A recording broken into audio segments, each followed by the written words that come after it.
Breaking news చూస్తున్నాం. జాతీయ పక్షిని చంపడమే చట్టరీత్యా ఒక పెద్ద నేరం. అటువంటిది ఏకంగా పికాక్ ట్రెడిషనల్ కర్రీ రెసిపీ పేరుతో యూట్యూబ్ లో వంటకాన్ని తయారు చేసి చూపిస్తూ వండాడు ఓ యూట్యూబర్.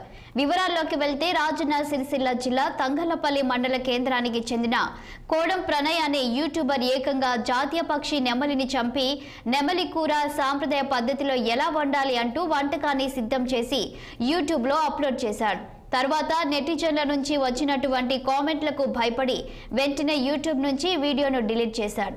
సమాచారం తెలుసుకున్న అటవీశాఖ అధికారి కల్పనాదేవి సంబంధిత వ్యక్తిపై చట్టరీత్యా చర్యలు తీసుకోవడం కోసం పోలీసులకు అప్పచెప్తున్నట్టు తెలిపారు.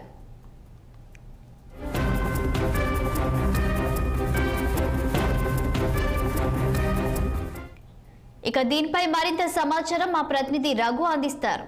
రఘు, చెప్పండి, నెమలి రెసిపీ సాంప్రదాయకరమైన పద్ధతిలో ఎలా చేయాలని ఒక యూట్యూబర్ అప్లోడ్ చేసినట్టు చూస్తున్నాము. అసలు ఆయన నెమలిని ఎక్కడి నుంచి తెచ్చారు? దీనిపై ఎలాంటి చర్యలు తీసుకున్నారు అధికారులు? Thank you Shalvi. రాజన్న సిరిసిల్ల జిల్లా తంగళ్లపల్లి మండల కేంద్రానికి చెందిన కోడం ప్రవీణ్ అనే ఒక యూట్యూబర్ సిరిసిల్ల జిల్లాకు సంబంధించిన చుట్టుపక్కల ప్రాంతాలను ఫారెస్ట్ నుంచి ఒకటి నెమలి తీసుకురావడం జరిగింది. అంతేకాకుండా ఈ రోజులలో గత కొన్ని రోజుల నుంచి జాతీయ పక్షిని చంపడమే చట్టరీత్యా నేరంగా పెద్ద నేరంగా ఉండడం జరిగింది.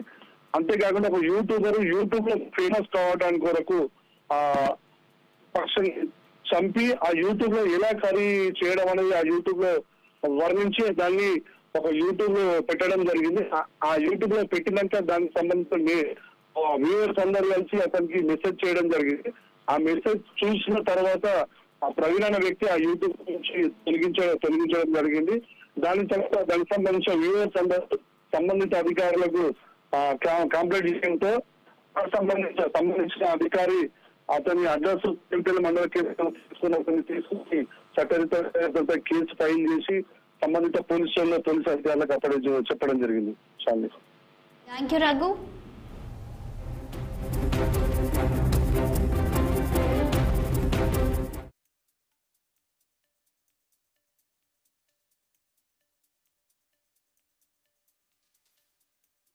మేము కొండం ప్రణయ్ కుమార్ సన్నప్ జనార్దన్, విలేజ్ ఏమో తంగళ్లపల్లి.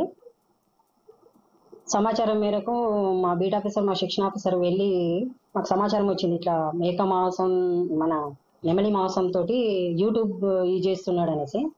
అక్కడికి వెళ్ళి చూడగా అతని పొలంలో మన కోడి ఊర్లు వాళ్ళ ఇంట్లో స్వాధీనం చేసుకున్న చికెన్ కర్రీ ఉంది.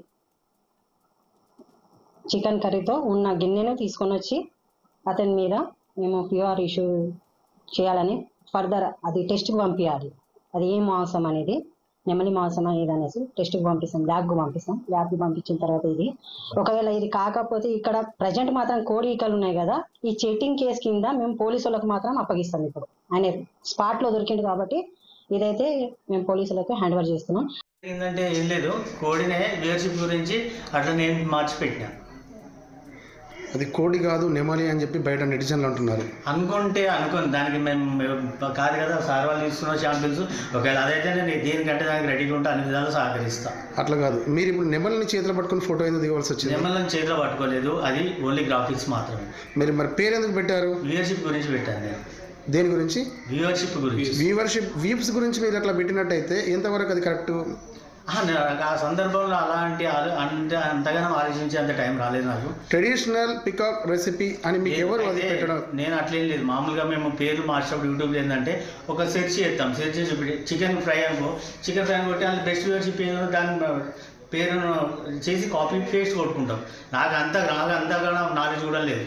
దాని పేరు అట్లా పెట్టాలని ఆల్రెడీ ఆ పేరు కొట్టడానికి మీకు యూట్యూబ్లో వీడియో వస్తుంది, దాన్ని కాపీ పేస్ట్ చేశాను.